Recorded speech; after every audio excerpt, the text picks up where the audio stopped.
各位兄姐平安，这是耶和华所定的日子，我们当欢喜快乐。感谢天父上帝，让我们再次来到主宝座前，同心敬拜。现在我们用祷告的心，从关心教会圣工开始。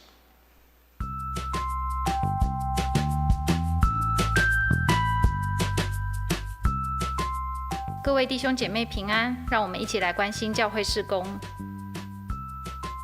感谢李问娟老师带领3月11至12日培灵会以及今日2场礼拜的讲道。因应疫情，本会以悠游卡或可感应的卡片作为实联制，请兄姐记得于门口感应，确实做好防疫。110学年度第1学期奖学金申请，即日起至3月27日截止。3月27日下午1点钟举行士林教会信徒联合追思礼拜，请欲参加的家庭在3月20日之前向办公室报名。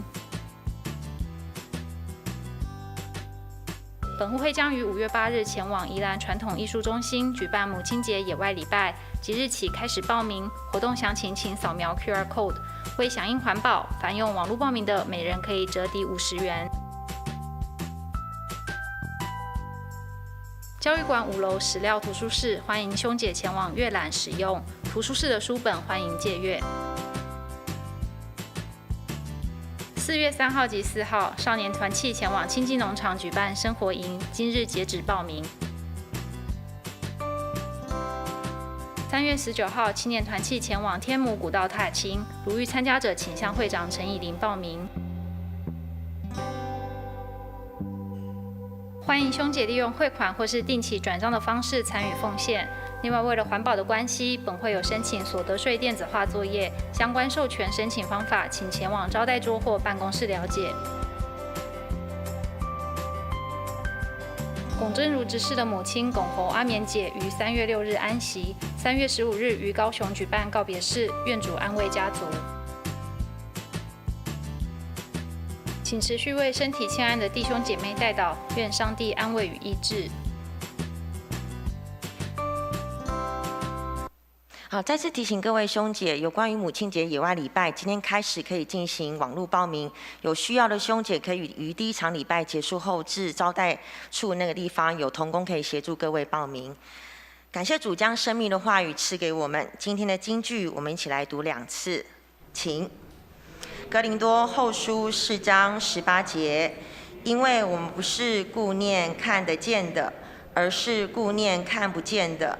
原来看得见的是暂时的，看不见的才是永远的。哥林多后书4章18节，因为我们不是顾念看得见的，而是顾念看不见的。原来看得见的是暂时的，不见的才是永远的。请大家一同站立，我们同心来祷告。亲爱的天父上帝，我们感谢赞美你，你是荣耀的神，是创造天地的主，你是全能的神，在人不能，在你凡事都能。我们要向你唱诗歌，赞颂你一切的奇妙作为。你是守约，是慈爱的神，将万有和你自己的独生子耶稣基督白白的赐给了我们。借着主耶稣十架宝血的救赎，让我们的罪得以赦免，使我们成为你的儿女。阿爸天父，你是不轻易发怒的神，你没有按着我们的过犯来待我们，求你体恤我们的软弱，除去我们一切的重担和捆绑。我们要再次向你诚心悔改认罪，寻求你的声音。求你打开我们的心智，聆听你的话语；打开我们的心灵，渴慕你的话语。请你透过圣灵来浇灌我们，改变我们的思考和行为方式，光照我们的内心和前面的道路，让我们能成为一个圣洁的器皿，成为你所喜悦的儿女。在你特别的生日当中，我们来到你的面前，我们来纪念主你在我们生命中所赐下的恩典。我们愿欢欣喜悦地聚集在主的宝座前，同心敬拜你。我们用主教导的主祷文一起来祷告。我们在天上的父，愿人都尊你的名为圣，愿你的国降临，愿你的旨意行在地上，如同行在天上。我们日用的饮食，今日赐给我们，免我们的债，如同我们免了人的债，不叫我们陷入试探，救我们脱离那恶者。因为国度、权柄、荣耀，全是你的，直到永远。阿们。全地都要向神羔羊欢呼，要扬声歌颂，用乐音诗歌来赞美主的名。纵然罪恶辖制攻击，但十架救赎必然得胜。神羔羊宝座上依旧掌权，托住万有。神羔羊配得我们尊崇与赞美。在大斋节期的第二主日，让我们用这首诗歌同心来赞美敬拜我们的神。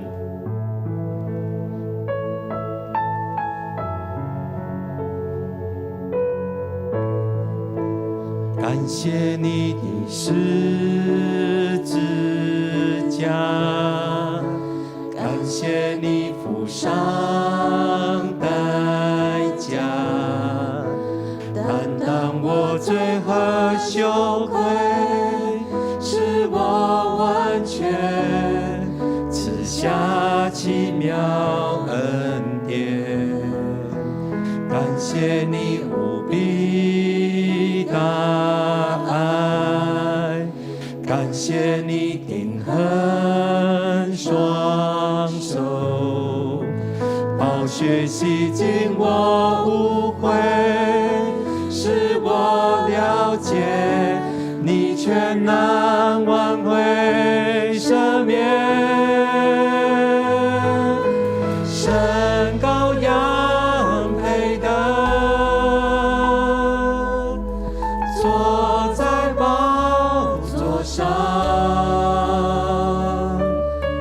头戴着尊贵冠冕，你作王到永远，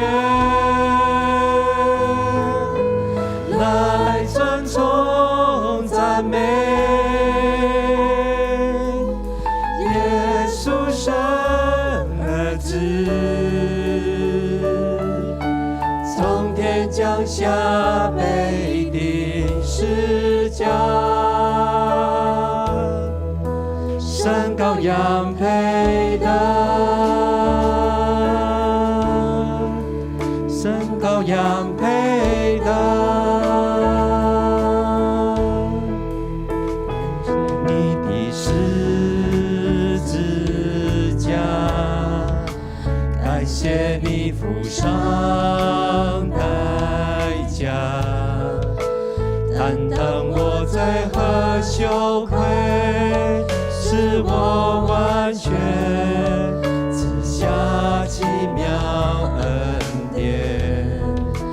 感谢你无比大爱，感谢你丰润双手，宝血洗净我污秽，使我了解你全然挽回赦免。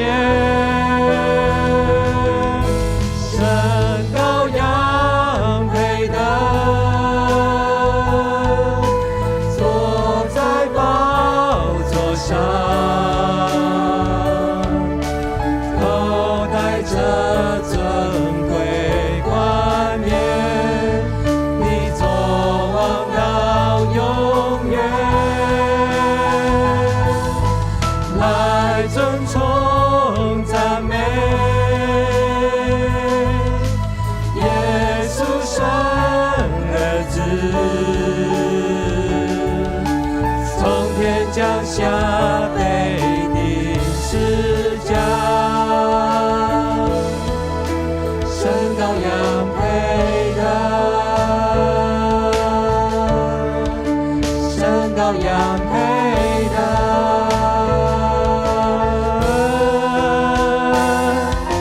神羔羊配得，坐在宝座上，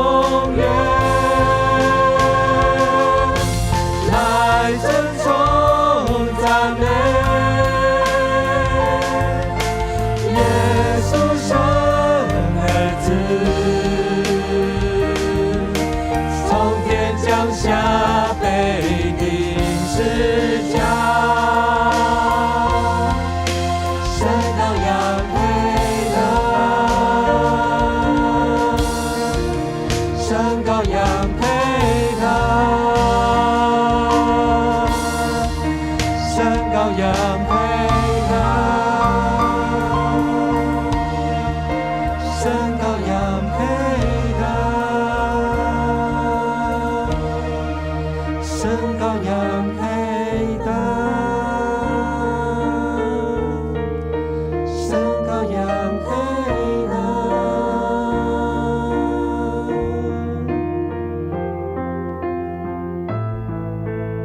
基督救赎已成就，赐给凡用信心领受的人。神的儿女要同唱新歌，因在基督里一切都更新。祈愿圣灵引领我们的心，看见异象，我们与主同作新事。有敬拜的声音发出，从最高的山到海洋深处，神的儿女要唱一首新歌，我们神要做新事，旧的事都已经过去，在基督里一切都要更新，新的眼界，新的意象，新的故事，新的方向。全地都要欢呼喊，荣耀的主，我愿你来。天要敞开，恩高倾倒下来，神国度的荣耀彰显，全地都要渴望呼喊。荣耀的主，我愿你来。神灵引领，看见新的意象，你要做新的事，在我们中间。有了敬拜的声音发出，有敬拜的声音发出，从最高的山到海洋深处，神的儿女要唱一首新歌，我们神要做新事，旧的事都已经过去，在基督里一切都要更新，新的眼界，新的意象，新的故事，新的方向，全地都要渴望呼喊，荣耀的主，我愿你来。天要敞开，恩高倾倒下来，神国度的荣耀彰显，全地都要渴望呼喊，荣耀的主，我愿你来。神灵引领，看见新的意象，你要做新的事，在我们中间。全地都要渴望呼喊，荣耀的主，我愿你来。天要敞开，恩高倾倒下来，神国度的荣耀彰显，全地都要渴望呼喊，荣耀的主，我愿你来。神灵引领，看见新的意象，你要做新的事，在我们中间。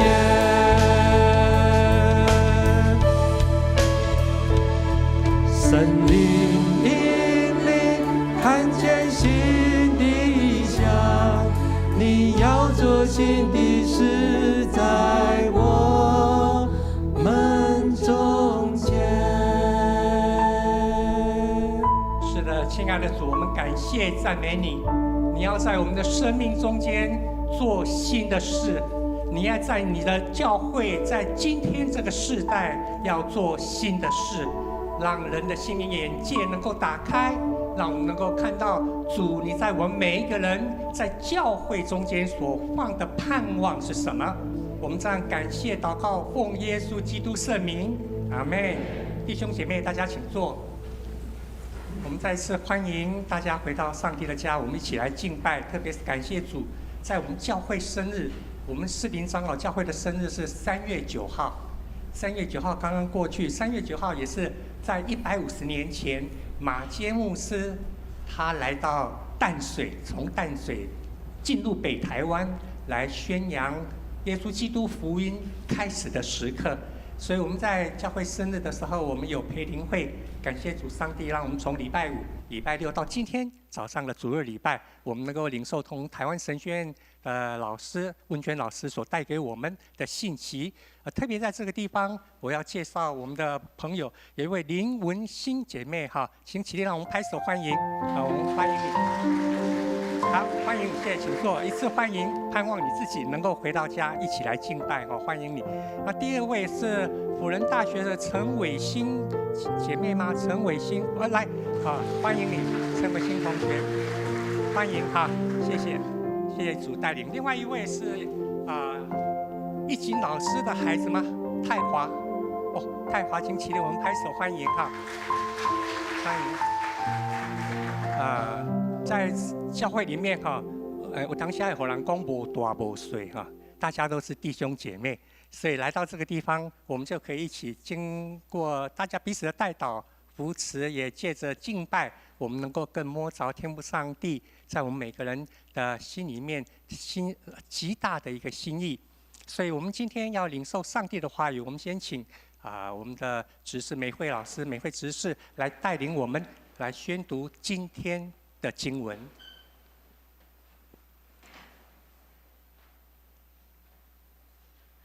我又观看见羔羊站在锡安山，和他在一起的有144000人，都有他的名和他父亲的名写在额上。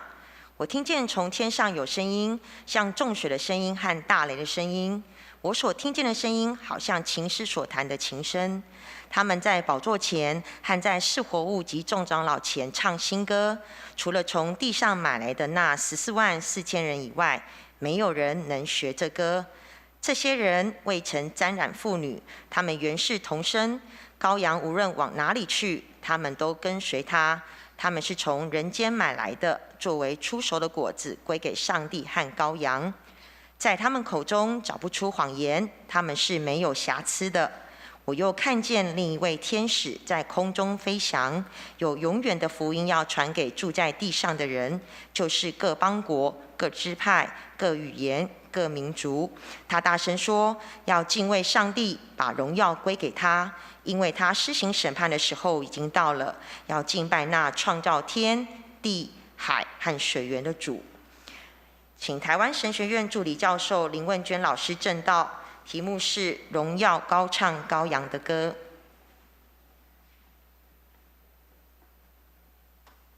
弟兄姐妹平安。我真的是觉得很荣幸，也感谢神，可以在这3天的时间，在士林教会，这个社教129年的培灵会，用歌颂主名直到永远这个题目来主理这个培灵会跟今天早上的信息分享。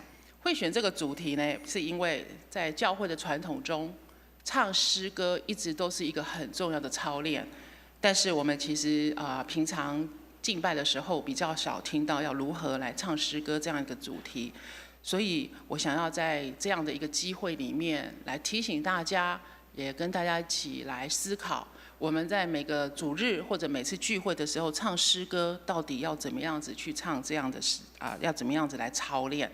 在过去的3天，礼拜5我们讲了合一吟唱我们的歌，昨天晚上我的主题是为主学唱他们的歌，也就是说，我们这2天讨论了什么是我们的歌，什么是他们的歌。那今天呢，我们有最后一首歌要来学习的，就是羔羊的诗歌。我们刚刚思慧带我们读这个启示录，这一首歌在羔羊宝座前唱的这一首歌，其实叫做新歌。这个词在圣经里面出现很多次。你其实有发现到，我们刚唱的诗歌，我们刚刚跟着敬拜团所唱的歌，也说我们要来唱新歌。很多的歌曲都写到要唱新歌，但是呢，我其实在很多教会做一些敬拜的训练的时候，都会被问到一个问题。这个问题就是说，在敬拜的时候适合唱新歌吗？会问这样的问题，就是因为很多时候，因为这个歌会众可能不熟。旋律不熟悉，唱起来不顺，那会众可能就会觉得被干扰，没有办法好好敬拜。那有的就干脆就不唱，好那边叉腰，好叉着手哈，就不唱了。所以有些教会或者有一些敬拜的带领者就会觉得很挫折。也许我们就是一直唱旧歌就好了，不要唱太多的新歌。但是这些人来问这个问题，就会讲一句话说：可是圣经就明明叫我们唱新歌啊。所以我们早上要先从这个新歌这个议题来做一个讨论。我们要从圣经去了解什么是新歌，要怎么唱新歌，还有为什么要唱新歌。在圣经中所讲的新歌，其实并不是在说一首我们没听过或者不熟的歌。在诗篇中讲到，上帝的百姓唱歌，是因为上帝行了奇妙的事。那因为他为自己的名施行救恩，那百姓就来赞美他的名。这样的效果就是不认识上帝的人听到了就会惧怕，就知道要悔改，要来依靠上帝。所以我们先要有个概念，信徒唱新歌不是自己爱唱就唱，他是因为看到了上帝的作为，看到了上帝奇妙的事，所以要唱出一首新歌来赞美、感谢跟见证。我们向上帝唱新歌，因为上帝行了奇妙的事，是一个新的事情。我们刚刚也唱了，要唱一个新的事，因为他行了新的事。在先知以赛亚书这边说到，上帝成就新事，是以前没有人看过的。这个新事是什么呢？就是上帝要跟世人和好。在旧约的时代，以色列的百姓其实并不明白这个新事会怎么样子造成。他们想，也许是上帝自己就降临跟他们在一起，他们不晓得。但是这些以色列百姓，他们总是有盼望的，他们一直在传讲会有这样一个新的事情发生，上帝要跟我们和好。我们弟兄姐妹是活在现代，我们活在恩典的时代，我们是很有福气的，因为我们已经知道这件新事已经借着耶稣基督死在十字架上已经成就了。上帝行的新事，所以我们唱新歌。我们为什么向上帝唱新歌呢？因为我们是新的人，我们是上帝所拣选的，我们已经得着了救恩，与他和好，我们就成为一种新的品种了。我们是新的百姓，在基督里，我们是新造的人，旧事已过，都成了新的了。我昨天就讲过，我是第一代的基督徒，那种新的感觉，再从受洗池，我是浸信会开始都是浸信会，我从那个浸池里面，从那个水里出来的时候，真的觉得是重新在妈妈的肚那个子宫那个水里面又生了出来一样。我们都是经过水里，我们是重生的。既然我们是新的，那我们就要去想一件事了，不要效法这个世界，因为是不一样的。我们在罗马书看到，不要效法这个世界。那很多人就想啊，不要效法世界，那是不是世俗的东西都不能使用了呢？哦，不是这个意思。如果世俗的东西都不能使用，我今天早上还不知道怎么下山哈。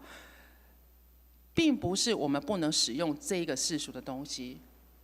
保罗在这边吩咐教会的是一个心，我们的心意不能跟世界人是同样的。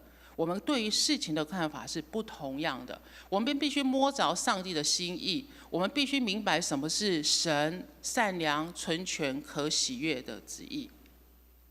在过去2天的培灵会中，我有讲到教会唱歌是独特的，是这个世界跟这个世界分别出来的。但是我所说的分别，不是就不能用流行的曲调。我知道有些人觉得流行的曲调好像有点害怕，因为它是很世俗的。但是如果你有去研究过历世历代圣徒唱诗，就会众唱诗的这个传统，在历史上使用流行的曲调，每个世代几乎都有这样的现象，而且借着这样的曲调，很多信徒借着唱诗得到造就。我们现在唱的圣诗，很多在当时也算是流行歌。所以这样看来，教会并不是不能使用流行的曲调来唱诗歌，但是要注意什么呢？要注意的是，不能去追求流行文化背后的那个心意。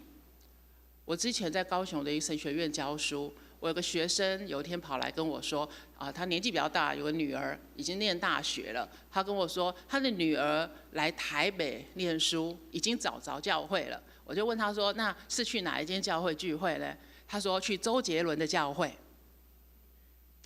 然后我听了以后愣了一下，后来我就决定，我就跟他说，我比较希望他是去耶稣的教会。他说，老师是啦，我不是那个意思啦。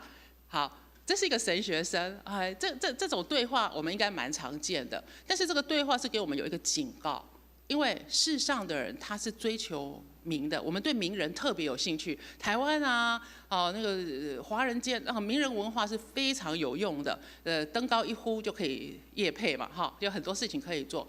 流行的文化追求的什么，我们是要小心的。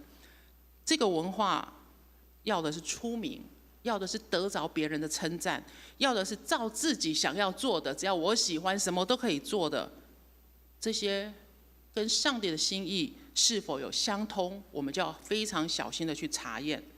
我们要晓得，我们是属于上帝的，我们要去明白什么是上帝善良、可喜悦、纯全的旨意。所以，我们要唱新歌，就要愿意放弃自己所喜欢的，放弃自己的骄傲，放弃自己想要成名。我们独遵从上帝的旨意。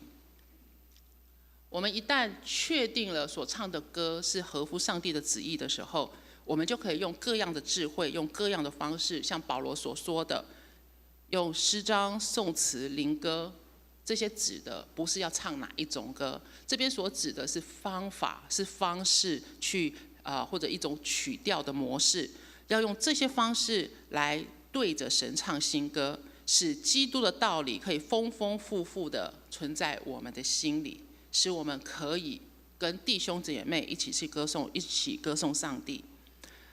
在今天我们的教会唱诗的时候，如果你有一点点的注意，我们唱了很多种不同的形式、不同的风格，因为这些诗歌是在不同的时代里面，不同地区的信徒，他们用当时适合他们的方式来写出来，来唱出来，他们唱出上帝的真理，来见证上帝的作为。每一间教会在他的那个时代，在他的那个地区，就会唱出他共同的歌曲。若换成是我们教会，我要讲的就是我们士林教会所唱的歌，是我们士林教会的歌。这个歌是你的歌，也不是你的歌；是我的歌，也不是我的歌。它是一个我们的歌，因为这一首这种发出来的声音所表达出来，是我们的共同性声音，我们共同的信仰。我发现每间教会都有他们喜欢唱的歌，有些歌这个教会常唱，另外一个教会又没听过你到了另外一间教会，你也会听到一些你从来没听过，但是这间教会很熟的歌，他们的歌，我们的歌。如果有一天我们把现在刚刚唱的歌拿到台湾神学院去唱，其实我们的唱法是不一样的，速度什么唱场合可能都是不一样的，因为每个教会它所发出来的声音都是特别的。我们在这边所唱的，表明了士林教会的信仰，表明了上帝在这个地方带领我们怎么走过129年，表明了我们在这个地方上帝给我们的托付，给我们的启示。我们还要在唱歌当中互相来鼓励、学习、盼望怎么将士林的故事给传承下去。这就是我在这个礼拜五培灵会在说的。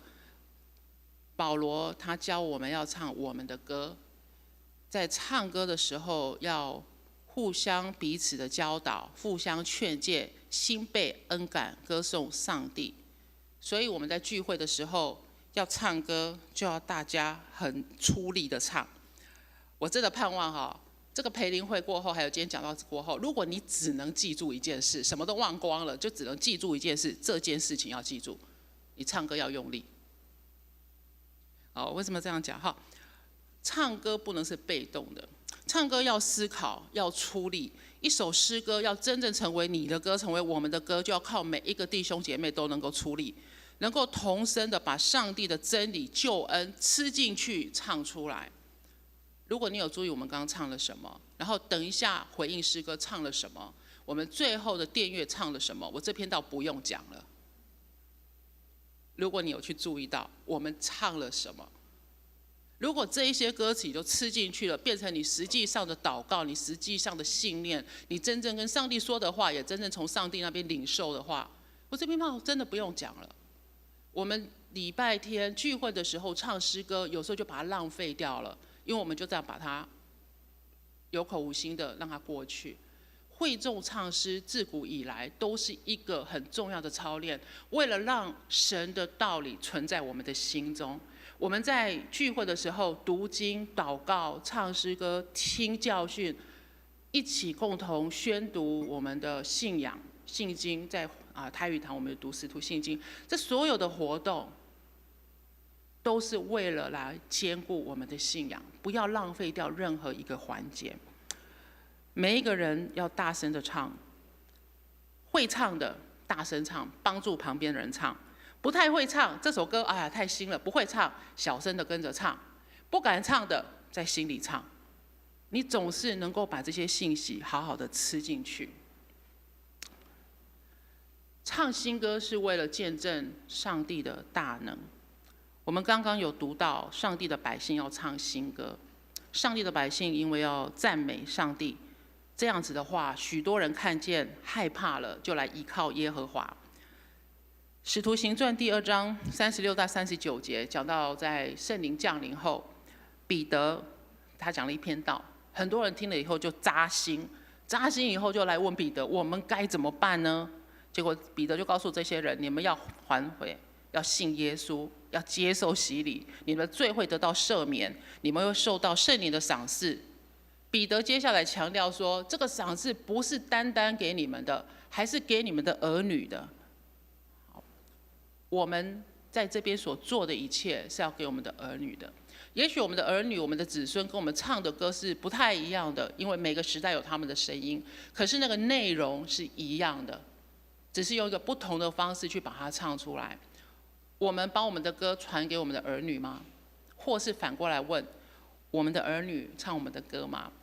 我最近开始在雅歌诗班雅歌团契服侍，下个礼拜雅歌团契要来这里带领早上的敬拜，他们有点紧张，跟我说：林老师，我们很少唱华语的歌，好，那这个华语敬拜的时候都唱什么歌？你选几首，我们来努力练习。他们已经练，下个礼拜6如果再练习，就练习到第4周了，很努力的在唱这些我们已经会唱的歌。雅歌团契的这一些姐妹们，她要来服侍我们华语堂的弟兄姐妹，我们必须要去学会怎么，就算我们不熟悉的歌，但是我们愿意在这个教会里面用各样的方式去传承。救恩的福音除了要给我们的子孙以外，也是要给那些远处的人，因为他们也是神的心意里面要招来得救的。在昨天晚上我有提到，在过去许多的宣教师把福音传来台湾，所以我们今天可以聚在一起成为一个教会。当我们在纪念马街来台150年的时候，除了庆祝，也要思考怎么样才能为远处的人来唱他们的歌。我们也要为那些受迫害的、受伤的、吃不饱的、失去自由的来唱歌，用诗章、颂词、灵歌来为他们祷告，为他们出声，甚至为那些没有办法聚会的肢体，替他们唱出他们无法大声传讲的信仰。这样子的唱歌，不单单是为了这些远方的百姓，也是为了我们自己唱，兼顾我们自己的信心。如果有一天我们也不能开口唱歌了，我们有一个盼望，我们想上帝会激励、感动这些远方的肢体，为我们来唱歌，为我们祷告，支持我们。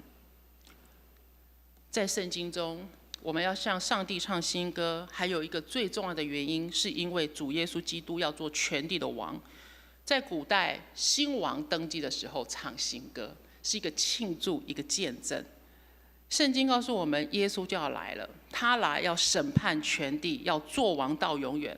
所以我们在地上，今天早上我们唱了羔羊的歌，我们唱的新歌，就是为这一位新的王，坐在宝座上的王，先来唱这一首歌。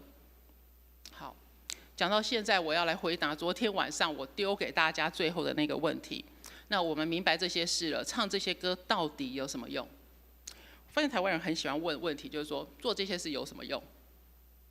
我的学生也会问老师，我们学这个科目到底有什么用？我之前都非常努力想去回答这个问题，我后来发现一件事，你没有办法回答这个。我不知道昨天晚上有没有人回答出来这个问题。如果你有去思想，有回答出来问题的话，我真的是恭喜你，因为这个问题能够回答的一个条件，它需要有一个条件才能回答，就是你得要有个目标。吃一块饼干有没有用？如果你要吃饱，吃这一块饼干没有用。可是如果你只是要积腰啦，让这样自己不要太饿，那就有用。你需要先设一个目标。在圣经里面，我们讲罪，罪这个字的原来意思没有对准目标。所以如果你没有对准上帝心意这个目标的话，你犯罪，你会犯罪。要对准目标，你是很重要的一件事。所以你要回答。我们唱这些歌，我们听这些讲道，我们做这些祷告有没有用？你的目标在哪里？你的目标在哪里？这是一个关于生命的问题，关于信仰的问题。所以弟兄姐妹，你的目标在哪里？这是我们今天最后要讲的这个主题。在信仰的路程当中，最重要的目标不是我们定的，是上帝给我们的意向。我们每次祷告说，愿你的国降临。上帝的计划已经为我们都已经设计好了。如果我们一路坚持到底，将来会在天上羔羊的宝座前，跟众圣徒还有天使天兵一起唱那一首新歌。你的目标是这样吗？使徒约翰说，这个新歌，我们刚刚所读的这个新歌，没有人可以唱。只有在地上所买出的那144000人是可以唱的。约翰没有去解释为什么这个新歌只有这些人可以唱，甚至我们也不能确定这144000人是什么人。圣经的学者有不同的说法，可能是指以色列人、犹太人，他们12个支派，每个支派12万人，12000人，对不起，12000人。也有人说，这144000人是一个统称，是指教会，新的教会，就是新的以色列人，就是我们。不管他在讲的是哪些人，可是我们知道会有一群人，他会聚集在羔羊的宝座前唱诗。约翰在这边后来提到这些人的条件，他说这一些人是跟随到底，没有受到世界的污染的人。他们是一群没有二心、跟随基督的人，所以他们最后会跟基督一同作王。所以这样看来，能够唱这一首新歌的条件，并不是你有什么能力，也不是你做了什么好事。唱这首新歌的条件，第一个是他们必须是羔羊的宝血所买赎来的，他们是被买来的。第二个条件是被买来的这一些人，他们愿意跟随救主的道路，然后没有二心。他们愿意尽心尽力去跟随，活出福音见证的信徒。我们在历世历代包括我们在士林教会，我们过去的前辈们有一些很好的榜样。我们最近在台省也常去提到过去的一些，包括历届的院长、这些宣教士，还有后来的这些在神学教育里面付上心力的人，他们是榜样。我们在今日愿不愿意成为后来的榜样？不管你是不是成为后来的榜样，最重要的是我们自己是不是愿意跟随主，没有二心走到底呢？如果你可以认清这个是你的目标，那我们刚刚还有这2天所讲的，要好好的去唱诗，要好好的去面对信仰，好好的把整个关于神的真理、神的计划吃进去我们的身上，吃进去我们的心里面，并且把它流出来，这才有用。你如果将来或者现在你就被挑战，你信基督教有什么用？我盼望各位弟兄姐妹，你可以很清楚的告诉他们，因为我们有个目标，我们有一个未来的家，而且那个是已经定好的。如果你在地面上以外没有别的目标，你的信仰不是不能信，可是它是很容易软弱，很容易衰落下去的。我们能够唱新歌，是因为上帝的作为，是因为耶稣基督付上了很大的代价。我在过去的2天，最后一张图都会问：你愿意为了唱我们的歌付上什么代价呢？你愿意为了唱他们的歌付上什么代价呢？但是我今天放的图是，主已经付上了代价，使我们能够唱羔羊的歌。所以还是一样的问题，你愿意付上什么的代价呢？其实有时候我们都在想那个代价，我们非常的害怕，我们怕一说主啊我愿意，然后我们就变约伯了。但是其实我们要做的不是看着那个代价，你如果定睛看着代价，你怕的就是那个代价。但是如果你定睛在上帝给我们设的目标上面，你看到就是荣美的未来。当你看到更好的东西摆在那里的时候，一切的辛苦都会变成是值得的。我们要学习怎么把我们的眼光放到另外那个更美的地方去。所以感谢主，他为我们计划好一个荣耀的未来，就是上帝再来的时候，就是耶稣再来的时候，我们跟我们所爱的众弟兄姐妹，我们所爱的肢体，可以在那天在天上羔羊宝座面前一起敬拜。我们因为有这个盼望，我们在地面上所做的一切，我们所唱的歌，所听的教训，所做的见证，所传的福音，所做的事工就有用。我们的用处就是兼顾我们自己的信仰，也彼此兼顾弟兄姐妹的信仰，让我们一起能够知道我们所怀的是一个什么的盼望。而这个盼望不是我们想的，这个盼望是耶稣基督自己的心意，是上帝自己的心意。他在爱中创造我们，他在爱中看着我们的始祖堕落，他在爱中救赎了我们，他在爱中要与我们和好，他还要在爱中让我们将来跟他一同作王。各位弟兄姐妹，我们在一生的道路上，要常常的记得，上帝是爱我们的。我们要用他的心意来判断事情的是非，我们要用他的眼光来看待世事。无论在患难中或在顺境中，我们尽心尽意尽力尽兴的与我们的弟兄姐妹一起来吟诗歌颂他的名，直到进入他的国度，跟众圣徒一起唱羔羊的诗歌的那一日。让我们一起祷告。爱我们的阿爸父，感谢你透过耶稣基督赐下了救恩，让我们成为新造的人，是你所分别出来的，要为你来做的今世来做见证。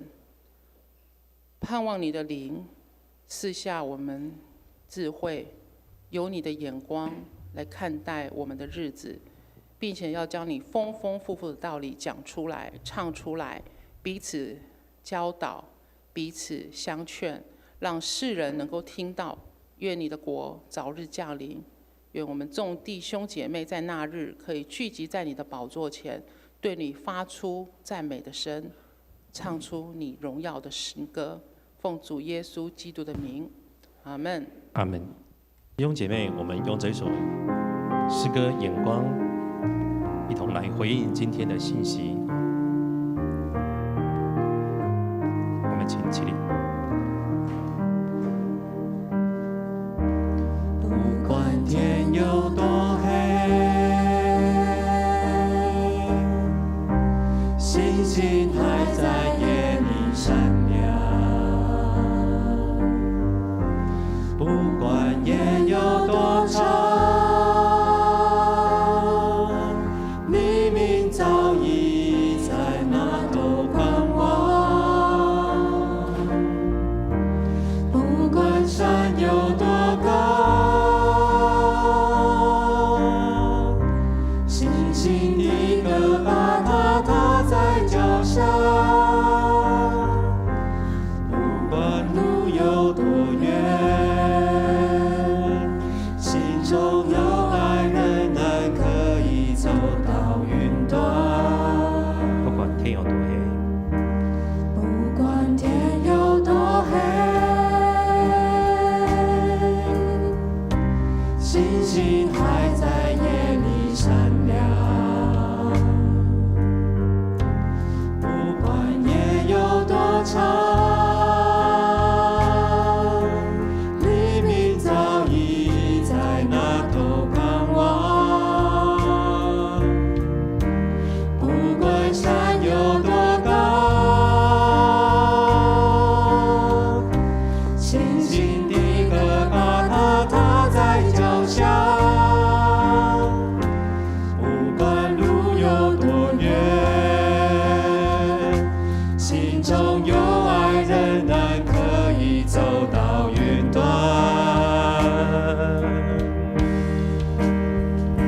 谁能跨过艰难？谁能飞越沮丧？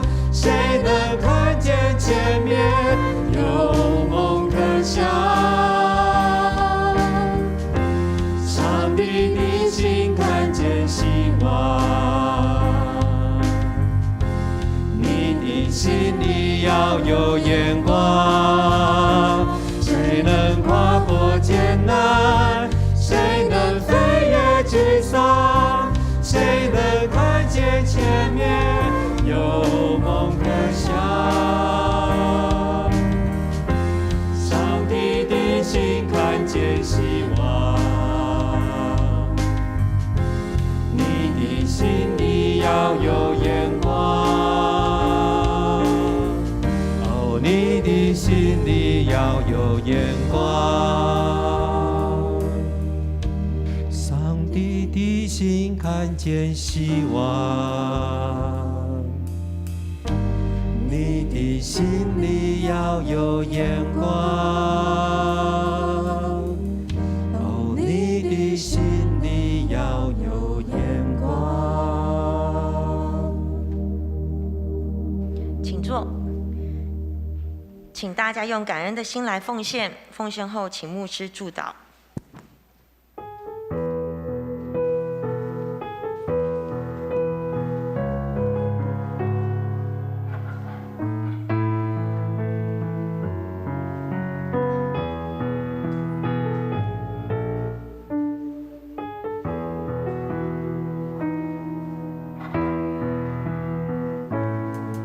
你的恩典每天都我有，总有困难也不会逃避。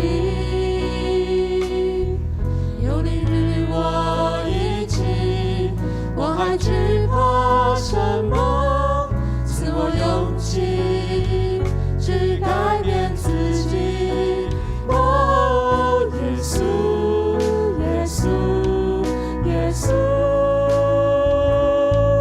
奉献一生，皆因最爱是你。为了你，我愿将一切抛弃。耶稣，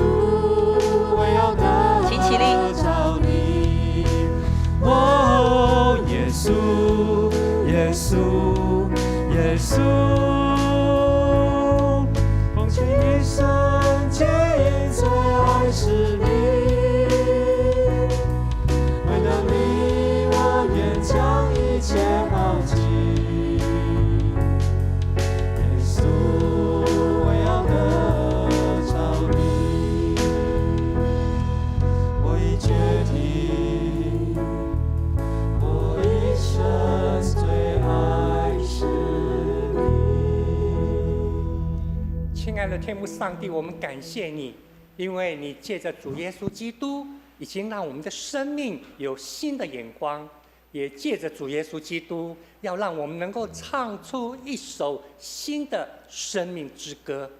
求主圣灵帮助我们在座每一位弟兄姐妹，在我们这现实，在这个局势诡谲多变的时代，仍然能够因为有天父上帝你给我们新的眼光，我们常常寻求天父上帝的心意，让我们能够唱出新歌，经历到主上帝你行新的事在我们中间。愿主耶稣基督的恩惠、天父上帝的慈爱、圣灵的相通、安慰、医治与你们同在，从今日直到永远。阿们。请坐，默祷，待订阅结束后再离开，祝福大家平安。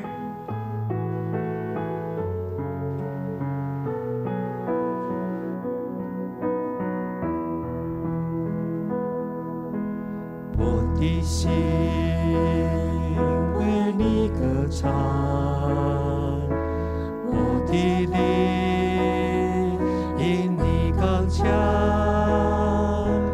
你的爱在我里面酝酿，催我在世上做光。我愿意为你摆上，